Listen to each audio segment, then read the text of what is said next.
1, 2, 3 tahun pertama memang berat Pak. Itu yang saya alami. Saya kalau orang bilang saya bisa seperti apa namanya, kalau orang bilang bakar duit gitu ya. Setiap kali mereka datang, saya mesti kasih duit.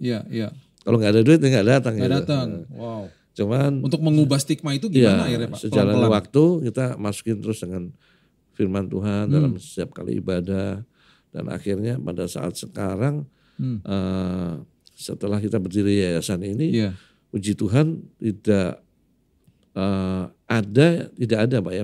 Jadi bukan masih ada, sudah tidak ada lagi. Sudah tidak ada lagi. Mereka yang meminta-minta tanda kutip misalnya utang dan lain sebagainya.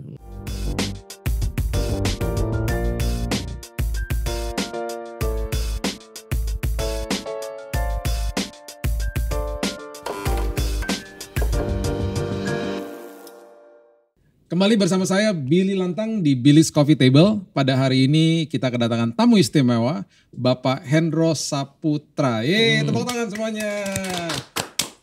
Terima kasih Pak Hendro sudah Sama-sama hadir di Billy's Coffee Table. Sebelum kita ngobrol-ngobrol, di depan kita ini ada kopi Bengkulu.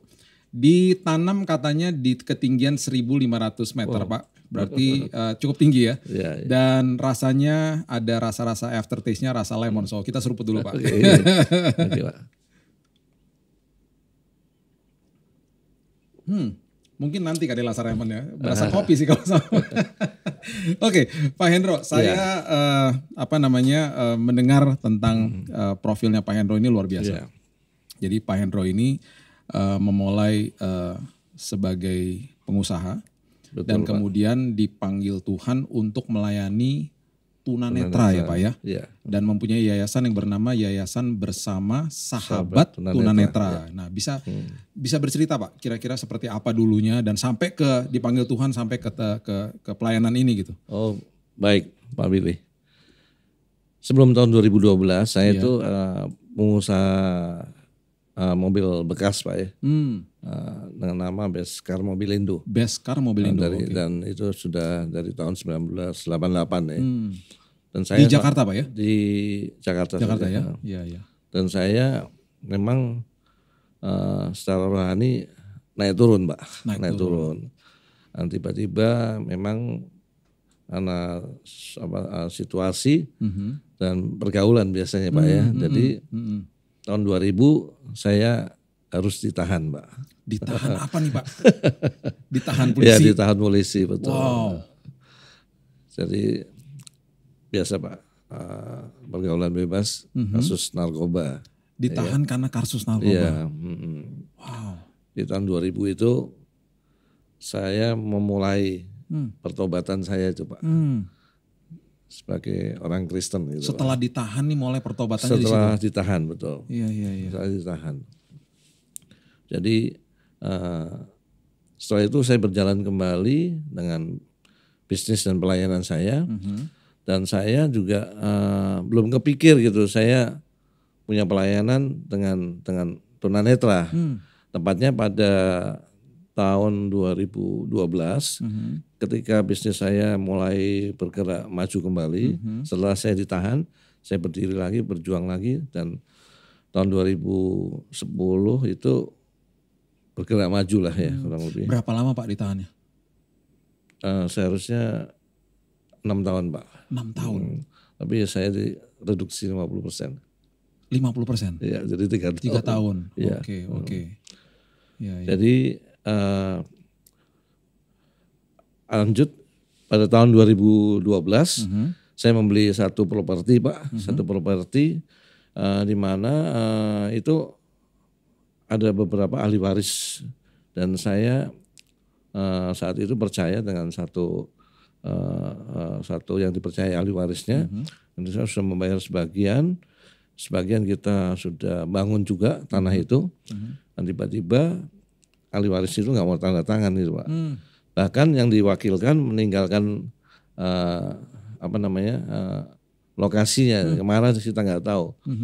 Nah kita sebagai manusia pasti ini Pak ya mengalami depresi karena uang sudah keluaran banyak kan. Iya. Dan di saat-saat saya mengalami kebimbangan itu, ya tiba-tiba di akhir bulan Desember itu, di bulan Desember, di awal bulan Desember itu 2012, showroom saya kedatangan 2 orang tunanetra dan 1 orang pendamping. Ya.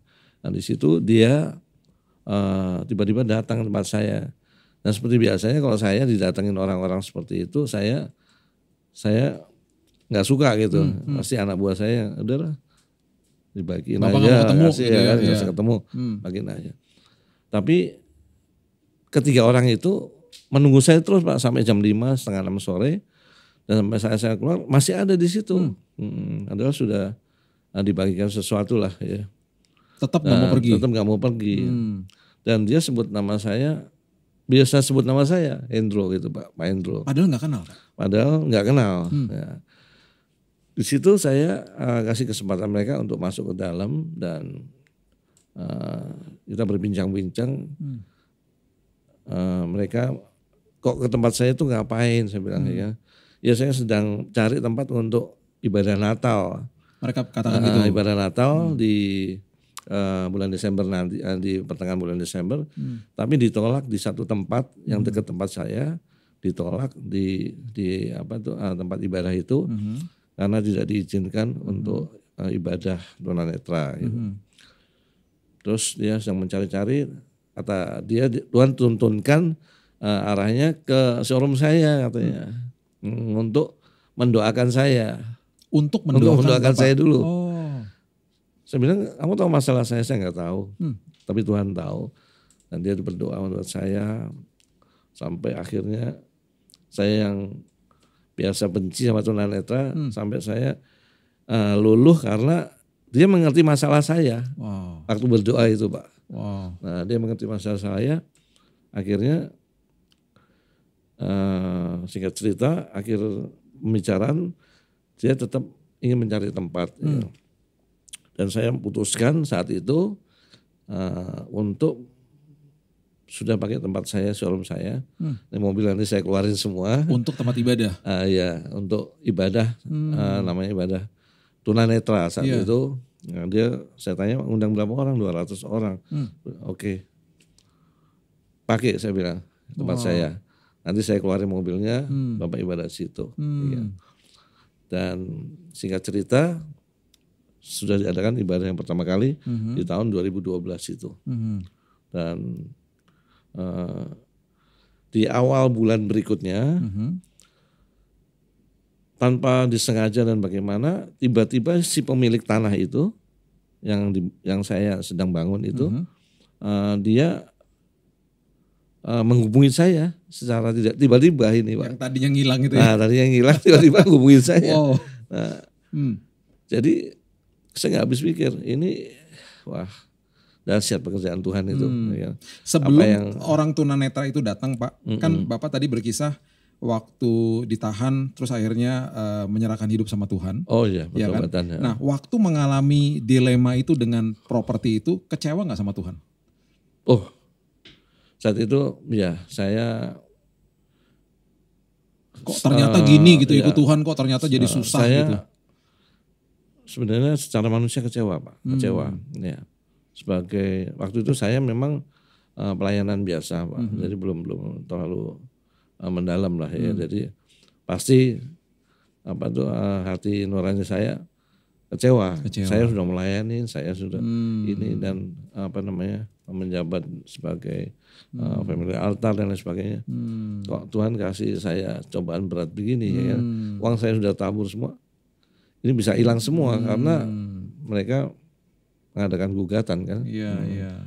Jadi di saat-saat yang krisis saat itu, kalau saya bilang krisis ya, krisis pemikiran saya yang negatif sama Tuhan. Tiba-tiba Tuhan datangkan seperti Abraham saat krisis dia di bawah Botar Bardit, dia datangkan juga malaikat gitu ya. Ini saya kepikir, wah ini malaikat Tuhan yang menyelamatkan saya. Amin. Dan saat itu memang Tuhan menjawab semua apa yang kami sama-sama doakan, dan Dan rasa terhibur ya Pak Hendro ya waktu itu ya. Maksudnya mereka datang doakan, kok Pak Hendro langsung mikir kok bisa tahu sih masalah saya. Jadi saat krisis itu ada orang yang datang dan doain gitu ya. Itu saya belum sadar sekali Pak. Tapi saya merasa ada sukacita gitu. Walaupun saya sebenarnya dalam hidup itu paling benci itu tunanetra Pak. Karena dia punya prinsip kan suka minta-minta itu, mohon maaf minta-minta dan profesi banyak pengemis lah ya. Nah, itu saya benci di situ tuh profesinya itu Pak. Berjalannya waktu akhirnya semuanya berjalan dengan baik dan itu tanah kembali ke saya sampai terjadi sertifikat itu Pak. Dan saya terus bernasar sama Tuhan di tahun 2013. Saya bilang setelah saya bangun nanti di lantai bawah saya mau buat pertemuan ibadah khusus untuk para tunanetra. 2013 sampai sekarang sudah berjalan 9 tahun Pak. Gitu ceritanya Yang Pak. tadinya nggak suka sama profesi tunanetra yang suka minta-minta, betul, bisa didatengin sama mereka dan justru Tuhan mengirimkan mereka untuk mendoakan Pak Hendro. Betul. Mendapatkan sukacita damai sejahtera dari Tuhan walaupun masalah waktu itu masih ada. Tapi akhirnya Tuhan bukakan pintu, orang yang tadi ngilang bisa datang lagi, semua jadi beres. Betul. Dan dengan cara itu akhirnya Pak Hendro terpanggil untuk melayani kaum tunanetra. Betul. Dan sejak tahun 2013 sampai hari ini ada ibadah yang rutin. Pak Hendro sendiri secara rutin saya gembalakan di situ. Wow, sekarang masih ketemu di showroomnya Pak Hendro? Sekarang masih Pak. Masih di situ memang juga. Harus di situ. Dan memang harus di situ. Karena sudah bernasar kita Pak. Jadi lantai bawah itu bukan di showroom Pak. Pas di bangunan yang baru di belakang showroom. Di belakang kebetulan showroom saya di depannya. Di belakang itu bangunan yang baru yang saya bangun. Itu khusus untuk pertemuan ibadah Pak. Wow, jadi itu adalah properti yang waktu itu lagi masalah. Yang masalah betul. Jadi Tuhan mengirimkan mereka ke sana, mereka doakan, Pak Hendro diubahkan hatinya, dan Pak Hendronya berubah. Ya orang-orang ini mendapat fasilitas untuk beribadah dinaungi sama Pak Hendro. Betul Pak. That's amazing story. Wow. Tanggapan keluarga gimana Pak? Wah, saat itu 2013 banyak sekali yang memberikan masukan negatif saya tentang tunanetra. Ya istilahnya kurang lebih membodoh-bodohkan saya. Kenapa mau bergabung dengan tunanetra? Ya kan? Susah kan tahu sendiri, ya kan? Gereja-gereja mana yang mau khusus untuk dipakai untuk ibadah tunanetra? Mungkin ada satu gereja tunanetra memang ada di Jakarta. Cuman saya tetap pengen membalik, jadi nggak jadi, tetap jadi aja Pak. Tetap berjalan gitu. Jadi kalau Tuhan sudah merancangkan saya untuk harus melakukan sesuatu amanat panggilan, saya nggak bisa menghindar itu Pak. Ternyata. Dan itu memang apa yang difirmankan dalam Alkitab kan, bahwa apa yang sudah dibuka. Saya nggak bisa tutup, nggak bisa pengen nutup, nggak bisa tutup Pak. Ya kan? Tadinya pas goncangan itu, ya saya ada perasaan, udahlah stop 2 tahun aja, 2 tahun 3 tahun. Karena pasti ngalamin proses yang nggak enak juga lah pasti lah. Alami Pak. Terus yang membuat Pak Hendro bertahan tuh apa? Tentunya yang membuat saya spirit, mereka itu ternyata tunanetra tidak apa yang saya bayangkan sebagai pengemis dan lain sebagainya Pak, pengemis dan orang minta-minta.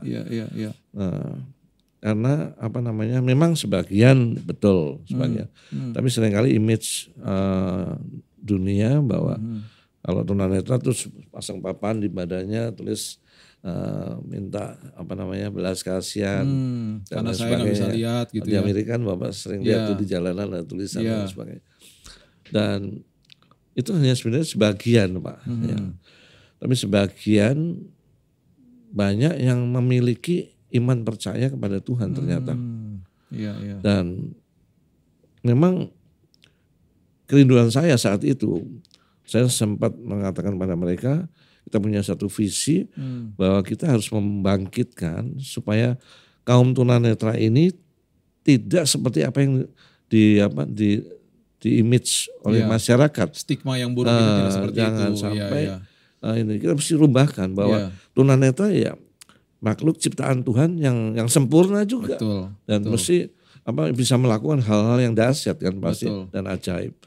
Ada berapa Pak sekarang yang digembalai di sana? Sekarang kalau sehari-hari kita bulanan 75 orang. Tapi kalau Natal biasalah 2 kali lipat Pak. Iya. Dan apa saja program yang dilakukan sama mereka ini? Apakah ada program pekerjaan disalurkan ke tempat pekerjaan atau gimana Pak? Untuk pekerjaan memang tunanetra sekarang ke arahnya ada jual kerupuk, jual kopi, jual makanan-makanan kecil kayak gitu Pak ya. Itu terus tapi yang paling utama banyak kan pemijat Pak ya. Oh pemijat. Ya. Nah, kita punya satu yayasan sekarang namanya Yayasan Bersama Sahabat Tunanetra. Yayasan Bersama Sahabat Tunanetra. Betul, yang diresmikan oleh oleh pemerintah ya. Sudah diresmikan pemerintah pada tahun 2021. Di mana kita punya satu visi bahwa kita nanti akan memiliki rumah singgah sendiri untuk kaum tunanetra. Satu lokasi yang kita sudah doakan dan lokasi itu memang lokasi yang saya tempati sekarang Pak. Jadi ini sedang kita doakan supaya para tunanetra itu tidak merasa kan dia ada berbagai lokasi yang dia sering datang mengalami kesusahan gitu ya. Dan nanti kita punya rencana ada sekitar 50 sampai 60 tunanetra bisa tinggal di lokasi saya ini. Bisa tinggal di situ bahkan. Jadi saya yang harus pindah gitu Pak, ceritanya. Wow, sampai segitunya Pak ya. Wow. Itu kerinduan kita Pak, tim dari yayasan. Dan kerinduan yang kedua kita memiliki bus transportation untuk mereka seperti yang layaknya sekarang dari pemerintah kan Transjakarta ya. Cuman Transjakarta ini belum memenuhi, terlalu sedikit untuk soalnya umum untuk disability semua seluruh Jakarta. Jadi kita nanti untuk tunanetra khusus tunanetra kita merindukan ada memiliki bus yang bisa mengangkut mereka gitu Pak. Tempat yang sekarang tempat ibadahnya di mana Pak? Exactly di mana? Alamatnya di mana? Alamatnya di Jalan Basokaraya, Blok L1, nomor 17 Pak. Di area mana itu ya? Itu di Joglo, Jakarta Barat. Di Joglo, Jakarta Barat. Oke. Nah, showroom saya di depannya Pak. Jadi lokasi dia di belakangnya. Apakah ada sosial medianya atau websitenya yang orang bisa lihat? Ada di Instagram kita. Instagram ada. Yayasan Bersama Sahabat Tunanet. Tunet ya. Tunet. Yayasan Bersama Sahabat Tunet. Itu di Instagram. Sahabat Kopi diklik ya di sini. Facebook bisa lihat di sini ya informasinya. Terus kemudian kalau ada sahabat kopi yang mau menabur, mau membantu, silahkan bisa DM di sini ya Pak ya. Bisa. Bisa ya. Bisa. Ya apalagi untuk visi kedepannya yang mau membangun tempat itu ya Pak. Wow, ini luar biasa. Ini sangat-sangat luar biasa. Kemudian setelah membiarkan mereka datang ke tempatnya Pak Hendro. Dan kemudian waktu itu awal-awal ibadah yang pertama. Pastinya kan ibadahnya mereka, cara mereka beribadah kan pasti ada tantangannya bahwa mereka nggak bisa lihat. Apakah ada Alkitab dengan huruf Braille Pak? Untuk mereka? Iya. Sebagian dari mereka telah belajar Braille itu sebagiannya. Tapi dan ada ya Pak ya Alkitab bahasa Indonesia? Ada ya? Memang ada. Sebagian mereka yang sudah mengikuti pelajaran itu. Tapi sebagian besar juga mereka hanya sifatnya mendengar dan dia simak, dia renungkan. Lalu handphone sekarang sudah lebih canggih kan. Dan mereka belajar dan saya sukanya para tunanetra, jemaat tunanetra itu dia untuk ayat-ayat Alkitab itu cepat sekali responnya Pak. Iya. Beda sama orang-orang kayak kita di normal. Makanya saya bilang seringkali kamu orang normal kalah pandainya ya kan. Bisa kelebihannya begitu ya Pak ya. Kelebihannya dia sensitifnya lebih cepat sekali nangkepnya. Kalau kendala mengembalakan mereka apa Pak? Ada kendala nggak? Kendala pertama pada awal-awalnya tentunya ya mereka menganggap saya orang berduit lah ya. Pasti mereka arahnya seperti yang tadi saya saya pikirkan mereka ya minta datang ibadah ada maunya, dan sebagainya. Tapi sejalannya waktu memang saya mengembleng mereka di bidang pembinaan kerohaniannya, Pak. Jadi saya selalu mengembleng mereka supaya mereka saya didik seperti layaknya manusia biasa yang normal gitu, Pak. Dan supaya mereka bangkit dan punya kepercayaan diri dan mau kerja, iman, dan mau kerja. Jangan minta-minta. Jadi 1, 2, 3 tahun pertama memang berat, Pak. Itu yang saya alami. Saya kalau orang bilang saya bisa seperti kalau orang bilang bakar duit gitu ya. Setiap kali mereka datang, saya mesti kasih duit. Kalau nggak ada duit, ya nggak datang. Nggak datang. Wow. Cuman untuk mengubah stigma itu gimana akhirnya, Pak? Sejalan waktu kita masukin terus dengan firman Tuhan dalam setiap kali ibadah, dan akhirnya pada saat sekarang setelah kita berdiri yayasan ini, puji Tuhan tidak ada, Pak ya. Jadi bukan masih ada, sudah tidak ada lagi. Sudah tidak ada lagi. Mereka yang meminta-minta, tanda kutip misalnya utang dan lain sebagainya. Mereka, apalagi pandemi kemarin, Pak. Pandemi, saya salut banget untuk pandemi, kejadian pandemi, di mana kita sendiri ngalami hal yang susah ya. Tapi tunanetra saya lihat, itu hebatnya Tuhan, Pak ya. Tuhan sangat pelihara mereka. Kalau bantuan sembako itu udah luber, Pak. Banyak sekali, nggak sampai kekurangan seperti kita orang-orang awas gitu. Untuk bantuan itu. Tapi terbukti memang mereka pada pandemi sampai saat ini nggak ada yang merasakan beban berat gitu, Pak.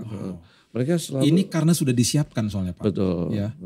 Jiwa dan roh mereka sudah disiapkan. Kalau datang ke Tuhan tuh jangan transaksional. Benar. Ya, sama seperti tadi Pak Hendro bilang waktu lagi sedang kecewa sama Tuhan, kan seolah-olah seperti transaksional sama Tuhan. Betul. Saya udah melayani, kenapa saya dapat begini? Rupanya kan memang itu proses yang Tuhan biarkan terjadi supaya terjadi pertumbuhan rohani. Nah, sekarang apa yang Pak Hendro alami dimentorkan kepada mereka, dan mereka akhirnya berubah mindsetnya mereka. Betul sekali, Pak. Pernah putus asa nggak, Pak Hendro? Selagi dalam pengembalaan ini 9 tahun ini. Saya kalau dibilang putus asa enggak, karena mungkin dorongan dari spirit dari Roh Kudus ya. Tapi kalau ada kerinduan, saya ingin tahun depan saya mau istirahat dulu nih. Ya. Ada rasa capek gitu, ya. Ada rasa capek. Tapi tiba-tiba dari tunanetra sendiri menguatkan saya, Pak. Dari tim saya, tim yayasan ini yang memberikan spirit saya kembali, sehingga nggak jadi lagi, Pak. Jadi, ini saya bilang akhirnya kemarin kita ulang tahun yang kemarin, yang ke-9 ya. Saya menangis, saya bilang saya kok kuat sampai 9 tahun. Ya. Tapi udahlah, saya akhirnya berdasar sama Tuhan. Saya ya pastinya selamanya lah untuk mereka ya. Ini cerita dan kisah yang sangat-sangat menguatkan sekali. Karena ketika Pak Hendro tadinya mempunyai stigma yang negatif kepada kaum tunanetra, justru di saat yang sangat sulit Tuhan mengirimkan mereka untuk mendoakan Pak Hendro, sehingga akhirnya bisa menerima mereka apa adanya, bahkan memberkati mereka dengan tempat fasilitas untuk ibadah. Dan di tengah-tengah pengembalaan mereka, di tengah-tengah ada keputusasaan, kembali dikuatkan juga dari mereka. Sampai terjadi semangat lagi dan semangat lagi. Dan ini merupakan sebuah panggilan yang sangat mulia daripada Tuhan. Dan kalau melihat kisahnya Pak Hendro ini sangat luar biasa. Jadi sahabat Kopi, kalau mau terlibat di dalam pelayanan ini, ya klik IG-nya di sini dan kemudian bisa di DM, dan apa yang mau dibantukan, apa yang mau diikutsertakan, silahkan berkomunikasi langsung dengan Pak Hendro Saputra. Pak Hendro, pesan-pesan apa untuk kaum tunanetra di Indonesia? Silakan, Pak. Baik.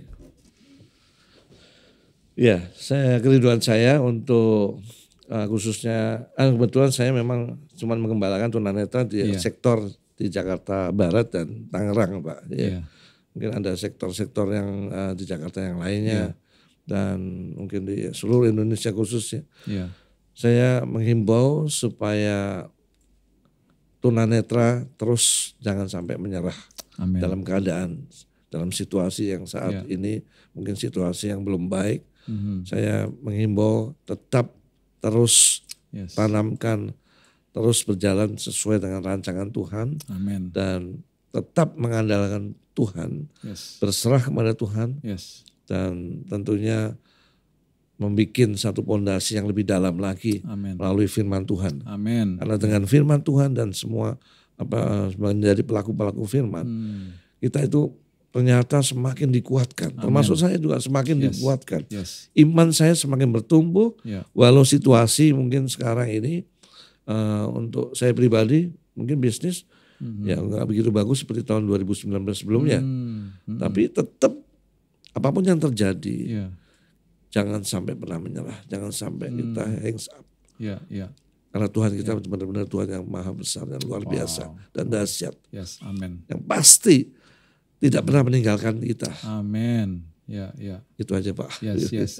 Terima kasih banyak loh Pak Hendro Saputra sudah datang ke sini dan sudah membagi kisah testimoni yang luar biasa kepada kita semuanya. Sama-sama, Sahabat Kopi, ingat bahwa apapun yang terjadi di dalam proses ini, jangan komplain sama Tuhan, mengucap syukurlah. Karena di balik itu semuanya Tuhan sedang bekerja dan pasti seperti Pak Hendro saksikan dan alami sendiri, Tuhan yang mengirimkan orang-orang yang tepat dalam hidup ini, kesempatan yang tepat dalam hidup ini, sehingga kita bisa melihat kemuliaan Dia, karya Dia yang besar dalam hidup ini. Bahkan Tuhan bisa menggunakan orang-orang yang tidak kita sangka untuk menjadi berkat bagi hidup ini. Itu sebabnya maju terus dan hidup di dalam Tuhan, selalu senantiasa mengucap syukur karena selalu ada kebaikan di dalam Tuhan. Sebelum kita akhiri, jangan lupa subscribe, like, dan share Billy's Coffee Table di YouTube, di IG, dan di TikTok. Sampai next time, God bless you. Terima kasih Pak Hendro, kita seruput dulu Pak.